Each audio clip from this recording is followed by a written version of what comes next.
Assalamualaikum warahmatullahi wabarakatuh. Perkenalkan, nama saya Rizal Aman Mutamar, NIM 10418031, mahasiswa Universitas Komputer Indonesia, Fakultas Teknik Arsitektur.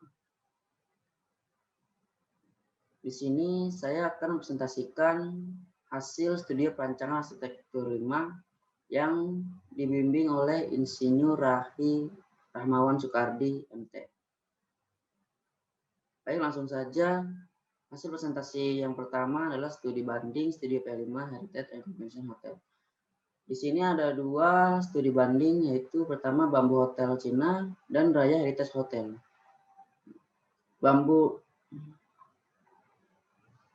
Hotel Cina ini pertama dibangun tahun 2016, berlokasi di Lisui, Cina, dan pendirinya arsitek yaitu Studio Anna Herinberg. Dan Raya Heritage Hotel berdirinya tahun 2018, berlokasi di Chiang Mai, Thailand, dan seorang arsitek yang mendesain adalah seorang arsitek Bun Design.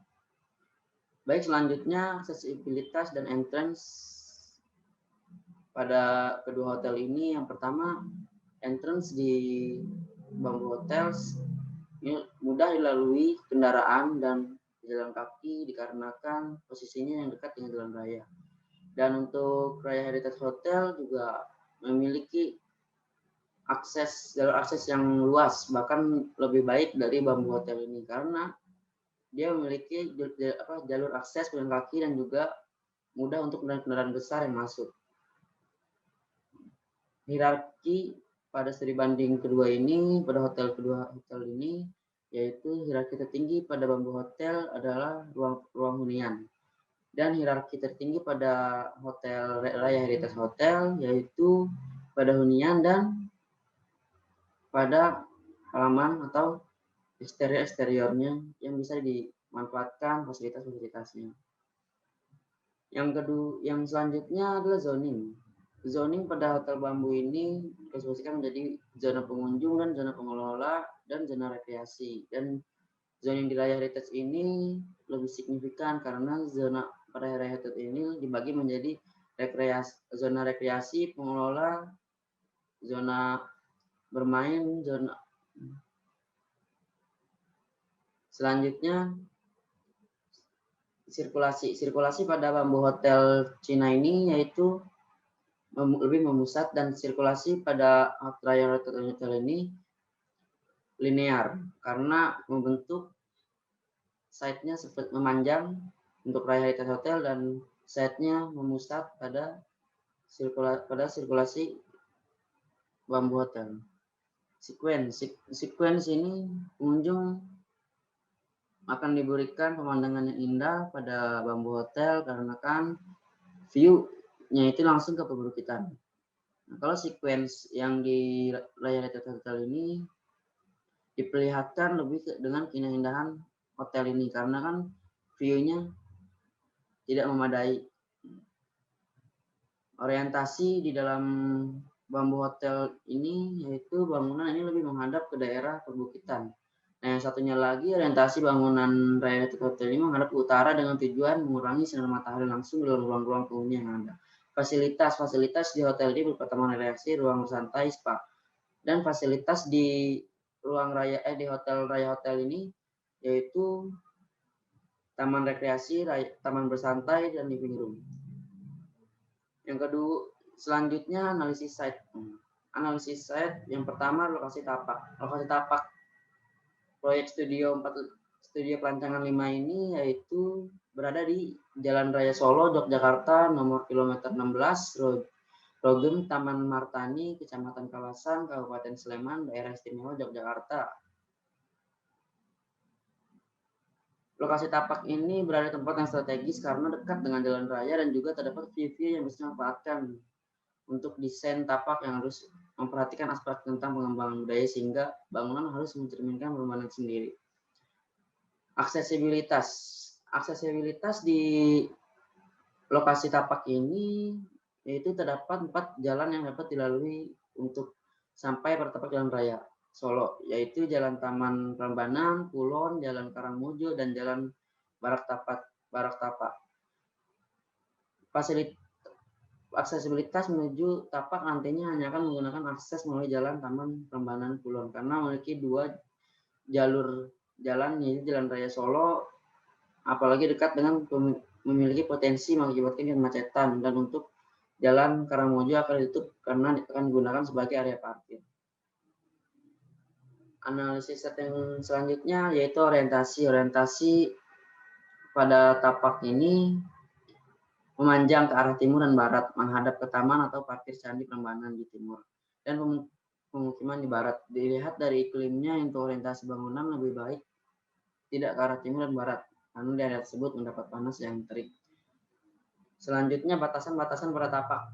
Pada bagian utara, berbatasannya dengan perkebunan atau sawah. Pada bagian selatan, berbatasan dengan Jalan Raya Solo. Pada bagian timur, berbatasan dengan Jalan Taman Prambanan Kulon dan tempat pemarkiran Prambanan. Dan untuk bagian barat berbatasan dengan pemukiman penduduk. Selanjutnya sirkulasi. Akses ke dalam tapak cukup mudah dikarenakan dekat dengan Jalan Raya Solo. Untuk sirkulasi tapak di daerah ini lebih ditekankan ke linear karena bentuk set yang lebih memanjang dari timur ke barat. View yang didapat dari tapak sebagai berikut. Bagian utara terdapat Gunung Merapi dan perkebunan. Pada bagian selatan, di bagian selatan terdapat view kota. Di bagian timur terdapat view Candi Borobudur dan Balai Ramadayana Prambanan. Kebisingan pada area tapak sebagai berikut. Ke utara, bagian utara dikatakan sedang, dan bagian selatan dikatakan cukup tinggi, dan timur dikatakan sedang, dan bagian barat dikatakan sedang karena dekat dengan pemukiman. Selanjutnya utilitas. Utilitas pada tapak yang terlihat yang diketahui berupa tiang listrik, sehingga memudahkan untuk mengambil listrik pada area hotel ini. Analisis site selanjutnya yaitu existing. Nah, existing ini terbagi menjadi 2, yaitu buatan dan alami. Yang pertama, buatan itu terdapat bangunan yang dibuat yang merupakan menjadikan kantor pusat PT Taman Wisata Candi Borobudur Prambanan dan Ratu Buko yang nantinya tidak akan masuk ke dalam rancangan atau ditiadakan. Nah, dan existing alami yaitu pada tapak ini terdapat vegetasi peneduh yang berada di tapak ini dan area-area hijau yang cukup luas. Selanjutnya program kebutuhan ruang pada rancangan hotel bintang 5 ini.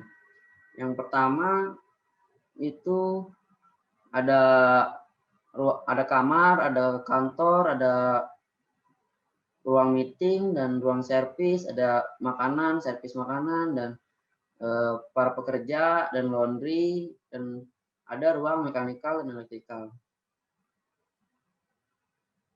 Semua ruangan ini akan bergantung pada apa isinya, yaitu furniture yang ada di dalam ruangan ini, sehingga jadinya nanti luasnya itu bisa dapat dihitung dengan furniture yang dibutuhkan.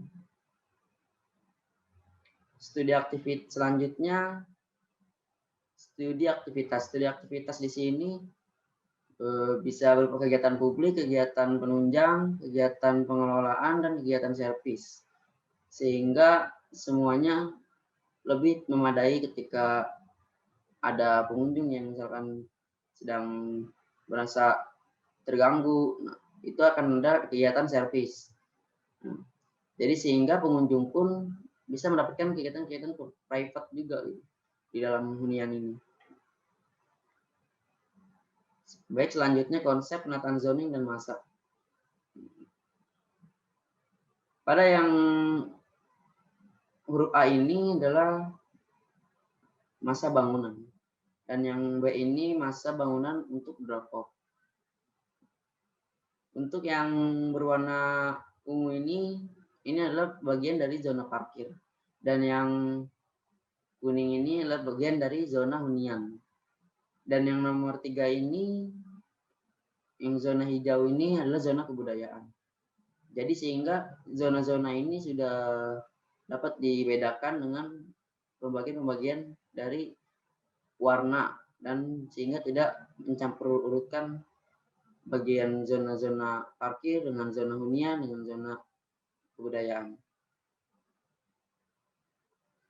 Baik, segitu saja dari presentasi hasil studi perancangan arsitektur 5.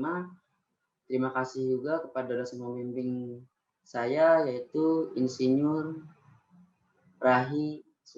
Rahmawan Soekardi, MT. Baik, saya akhiri. Wassalamualaikum warahmatullahi wabarakatuh.